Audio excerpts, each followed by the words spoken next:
Please be seated. So, have you ever received attention for the wrong reason? Okay? So, like when you get a ticket, like if you're driving, you drive too fast and a policeman pulls you over. Not that I would understand this, I've heard that every person that drives by looks at you when the policeman is there with the lights. Right? I'm thinking, they think I robbed a bank, you know? So you're in the center of it. You have all of this attention heaped on you, and it's like, oh, what a horrible thing. I remember in high school when I was playing football, I was the punter on the team, and we were playing our crosstown rivals, and we couldn't stand our crosstown rivals, and they couldn't stand us, and so I went back to punt, and the punt went off the side of my foot, and it went 3 yards. Okay? Now, if you don't, I averaged just over 40 yards on a punt and 3 yards. That game, other than that kick, I had an amazing game, sacked the quarterback twice, recovered a fumble, and the paper the next day, the only thing they said about me, the 3-yard punt. All right? Attention for the wrong reason. But have you had the opposite happen where you do something good and nobody notices and it's frustrating? Like when you put a tip in the tip jar and nobody sees you do it. And I want you to see this so you don't spit in my food, right? But they don't notice, right? And it's like, ah! Well, so we've been talking about how would Jesus live my life? If he were me living in 2018 and he were the pastor of this church, how would he live my life? And to look at your life and whatever your career is or whatever you do, how would Jesus be a spouse in my marriage? How would Jesus interact with my grandkids if I have grandkids? How would Jesus do my career, whatever it is? How would Jesus live my life if he were me today? You see, sometimes we ask the question, what would Jesus do? But the problem is we focus on the reality that Jesus' call in life was to save the world. And not one of us in this room was called to save the world. That was his gig. And so we need not just ask, what would Jesus do, but what would Jesus do if he had my situation? And so we've been talking about that for multiple weeks, and we have multiple weeks left. We're going through the Sermon on the Mount, and we've been talking about different ways that Jesus taught how we should live when we're rightly connected to him. So if you would turn with me to Matthew chapter 6. Jay's already read it once, but let's read it again. Matthew chapter 6, verse 1. It's on page 970 if you're using the Pew Bible.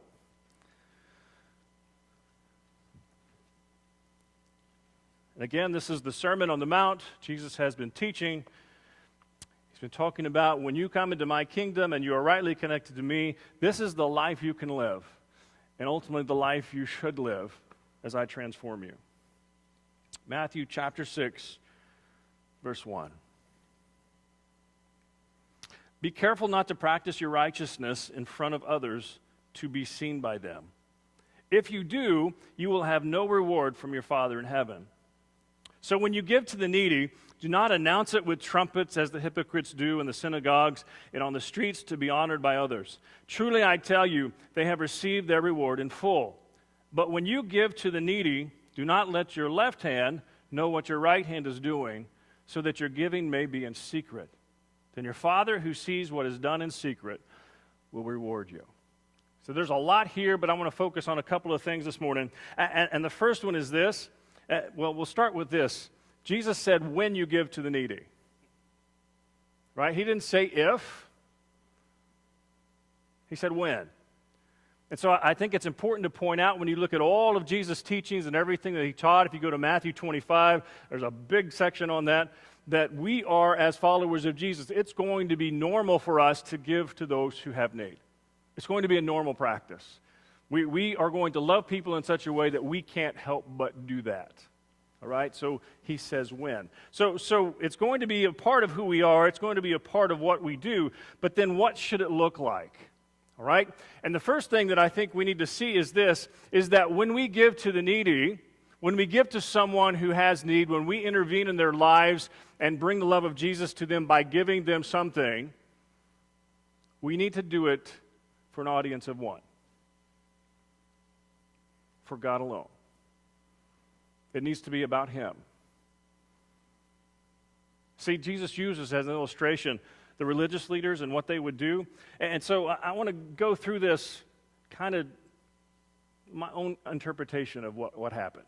Okay? So verse 2, he said, when you give to the needy, do not announce it with trumpets, as the hypocrites do in the synagogues and on the streets, to be honored by others. Truly I tell you, they've received their reward in full. So I'm trying to give the religious leaders the benefit of the doubt. My guess is that Sam and Joe were talking one day, and Sam said, I just gave Jim Bob some money to help him out. And Joe said, I gave him some too. And they came together and said, you know what, we're not being good stewards of our money, so we need to figure out a way to help people and not have them double dip on us. Right? So let's figure out a way where we can be good stewards of God's resources, and let's come together and let's do this the right way. And I really try to believe that there was no welfare system, there was no Social Security, there was no way the community was going to step in as a government. It was something that the people would have to do. And I like to think that they said, let's do what is right, but let's do it in a way where we're good stewards and we honor God. So let's just have a day on Tuesday at 10 o'clock in the morning. I'm making that up. Don't write a religious paper on it. Where people come together and we give them money, and so we can all make sure that everybody gets ministered to, but we don't everybody give the same person with missing someone. I like to think that that's what happened.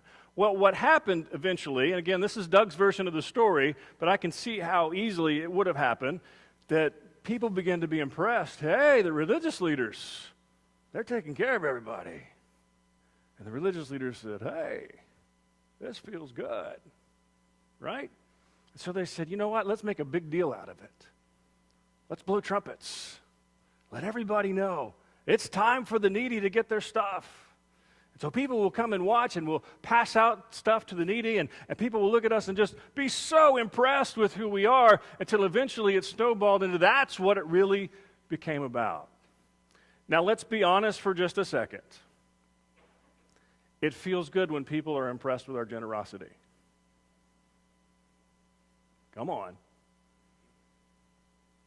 It feels good when people say, man, that's really a nice person. And we sit there and think, my mother was right. I'm a wonderful person. Because it feels good.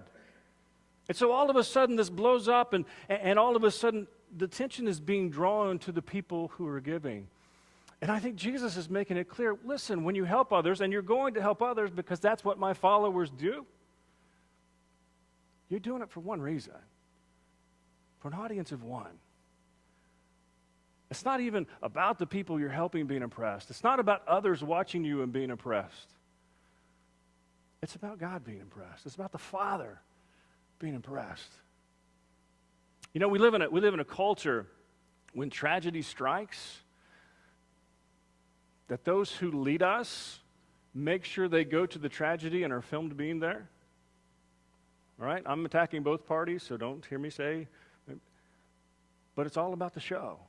But they have to go. I know the way our culture is set up, they have to go or they'll be criticized, and they're going to be criticized anyway because they're going to go the wrong way. I get all that, but they have to go and be seen on TV helping somebody.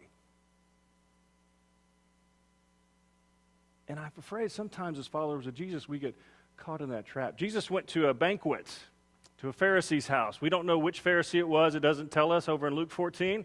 We'll just call him Jim Bob. So Jesus went to Jim Bob's house for a banquet, and all of these important people were here. And Jesus starts teaching, right? And he heals a man there, and it's on the Sabbath, and they get all upset with it. But towards the end, he says, Jim Bob, let me tell you something. Again, Jim Bob wasn't really his name. I'm making that up, so just want to clarify. So Jim Bob, let me tell you something. When you throw a banquet like this, you don't need to invite your family and friends. You don't need to invite your rich neighbors. That's what Jesus' words were. He said, because they're going to feel obligated to have you over for dinner. You're going to expect to get something back. He said, really, who you should invite to this banquet are the poor, the crippled, the blind, and the dumb, the ones who can't speak. Because they will not have the ability to repay you. That's the model Jesus set for us. So we go in and we help people expecting absolutely nothing in return. Expecting no one to be impressed with us. Expecting no one to be over-energized by how awesome we are. Expecting no one to hold us up on a pedestal. But just because it's what the Father wants us to do. An audience of one. We help others for His glory, for His honor, so that they can see His love. All right? And so we need to check our motives when we give. Why am I doing this? Am I making sure somebody's around? Am I making sure this person's, and I'll be honest, when I let somebody in traffic and they don't give me the thank you wave, it really bothers me. All right? It shouldn't, but it does. And sometimes we go through life with this reality, when I help someone, I want someone to be impressed. But that's not how Jesus lived, and that's how He called us not to live. Right? And so that's real key. When we give, it needs to be about God and God alone in our relationship with Him. That's where Jesus starts. But then Jesus says something else, and it can almost be a little confusing. He goes on, he says, "But when you give to the needy, do not let your left hand know what your right hand is doing, so that your giving may be in secret. Then your Father who sees what is done in secret will reward you." Now, have you ever thought about what that means? Don't let your right hand know what your left hand is doing. Now, in my simple mind, I'm thinking, okay, my left hand behind my back, and I tell my right hand, "Look, righty, here's what we're going to do. Don't let lefty know. All right? We're going to do this good thing." Now, my brain's not big enough to process that. For somehow, my left hand always knows what my right hand is doing and is always impressed that the right hand does it better. I mean, that's just the way my little brain works. And so there's no way. So I look at that and say, what in the world is Jesus saying? What is He trying to get across here? That don't let the left hand know what the right hand's doing. And I think what He's really teaching is a character thing. He's teaching that, you know what? You shouldn't even think about it. It shouldn't even be a thought as to who's watching. Because we have to be honest, and we say there are times when we help people, other people are going to see it. All right? Can you imagine pulling over, helping an elderly person change a flat tire? Oh, I got to put my ski mask on and cover my head so nobody knows it's me. But that's not the way it works. You're going to help, and somebody's going to see you do it. Jesus Himself, He helped a lot of people, and a lot of people saw it. Right? He would heal people, and a whole bunch of people would see it. And in fact, that one time He was walking through the crowd to go to Jairus' house, and the woman touched his outer garment and was healed, and He stopped and said, "Oh, stop the parade. Somebody touch me." And He brought her out and told her faith had made her well. And so it's not wrong to be seen helping. I don't understand what Jesus is saying, but it's wrong to be driven by being seen. Does that make sense? And so Jesus is saying, let your character be such that when you help someone, you're not even processing who's looking. You're not even thinking about what's going on. You're not even focused on how many people saw me do this, how many people were impressed with me. You're not even connecting the dots with that. Because giving and caring for people is such a normal part of your character as a follower of Jesus that you don't even process the idea that somebody's watching. Because it doesn't matter. Now, if we're honest, I think a lot of us have the long way to go in our character in that. Right? But the truth is, it doesn't matter what other people think. It matters what God thinks. And that's Jesus' point. That's what he's getting to. So I mentioned playing high school football in Texas. I don't know if you know this, but high school football in Texas is king. There's nearly no other way to say it. And in fact, the Sooners come and get all of our good players so they'll play for Oklahoma. And so, those of you who don't know that story, don't worry about it. All right. So, anyway, but it's a big deal. So you can understand, when I played high school football, the facilities that I played in were nicer than the ones I played in college. Okay? The crowds I played for in high school were way bigger than the ones I played in college. It's not true of the big schools, but for many. So when I played a home game in high school, I would play in front of 15 to 20,000 people. That was normal. All right? And so when we got to the playoffs, we would play Texas Stadium, it's not there anymore, where the Cowboys used to play, there would be 35 to 40,000 people there. All right? So process a 16, 17, 18-year-old in that setting. All right? It's a big deal. You know, it's impressive, and you're excited about that. But here's what has always amazed me about that looking back. I remember one time we were playing Dallas Carter at Texas Stadium, bless you. And we were playing Dallas Carter at Texas Stadium, 40,000 people there. All right? 39,800 of them, I had no idea who they were. All right? But you have 80,000 eyes watching you. And for the first 3 plays, that was a big deal. But after that, after all the hitting and the hurting and all of that, it was like you forgot there were people there. You don't even think about it. Now, you watch the guys today, they know they're entertainers, and they're going to dance and do goofy stuff because they know that's how they make their money. But in high school football in Texas and in most sports, you forget that the audience is there. You don't care because you want to win, you want to play. And I think that idea is really what Jesus is saying. You need to be so focused on who I want you to be and what I want you to do that you don't even notice the audience. Don't let your right hand know what your left hand is doing. It's a character reality. It's a reality that says you're doing what you're supposed to do because that's what you're supposed to do. And you're doing it for the right reason. You're not trying to impress people. You're not trying to win people over to your side of the argument or whatever it is. You are doing this because this is what we do in the kingdom of Jesus Christ. We help people. And when you're rightly connected to me, this is who you can become. Someone who is not consumed with the idea that someone else is going to be impressed with me. Someone not consumed with the idea that people are going to see me and take my picture and put it on Facebook and they're going to write an article about me in the paper and all that. No. This is what I'm supposed to do. Now, I will say that I think there are situations and things that we can do to make sure that they are private interactions. And we need to do that whenever we can. But those times when we can't, it's not about the people who watch. It's about pleasing God and the person we're helping. And that needs to be the center focus of the focus of what we do when we help others. All right? And so we go from that situation, we help someone, we see their need, we work with them, we do whatever we can to help, and we walk away expecting absolutely nothing in return. Yesterday, we worked with Feeding Northeast Florida here, and what I did is help people get their stuff to the car. And one of the ladies who I helped was an elderly lady, and I helped her get her stuff to the car and put it in. And she looked at me and said, "My grandkids are going to be so happy that we're going to have food for Thanksgiving."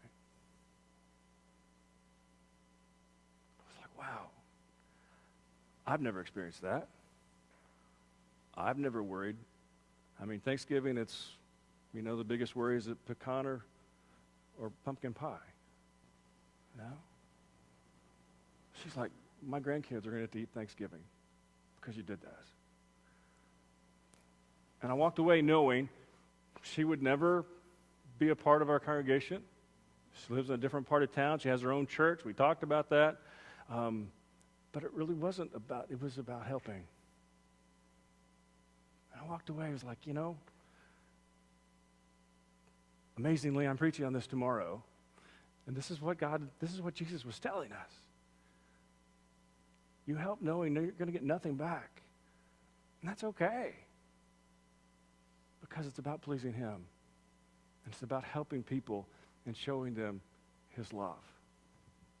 All right?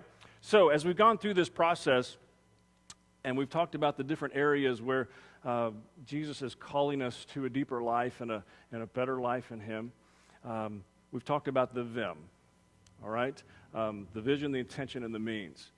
The vision, when we look at this, is to see people, first of all, the way God sees them, to have compassionate hearts that want to give, and to have hearts that want to give because it brings honor to the King. That's the vision. That we want to live in this world and we want to see people in need. We want to notice them We want to meet their needs as best we can, and it's all for the glory of the King. That's the vision of who Jesus has called us to be, and I believe that we can become because he's called us to that. The I is the intention, and I think this is a big hurdle in this one because just like the religious leaders, I think when people are impressed with how much we give or how generous we are, it can be addictive. It can be like, yeah, man, that felt good for them to be impressed with me. I'm going to give some more. But to get to the point where we have the intention of, you know what? I really want to be this person. I really want to give and have nothing at stake in it other than honoring my King. And you know, sometimes when it gets to the intention, we have to stop and we have to pray and say, Lord, I'm really struggling with this. Please give me the right intention. Please give me the desire to live out the vision you've given us. And then the means. It always begins the same way. That we are so connected to our King that we can't help but live the way he's called us to live. A life full of prayer, a life full of scripture study, a life full of growth in him. And when we are rightly connected to Jesus, I promise you, you can't help but have compassion for people and their needs. You just can't. Because when his Spirit is in us, that's who we are. That's a natural result. And so the means is complete dependence on him. And then maybe practicing a little. So I'm going to help someone, and I don't want anybody to know about it. I want to help someone who cannot give me anything back. And practice. And then you come to believe the last line of what Jesus said. He said this, then your Father who sees what is done in secret will reward you. You see, when we talk about things like this, we have to ask ourselves, do I really believe what the Bible teaches? Do I really believe what I've been teaching?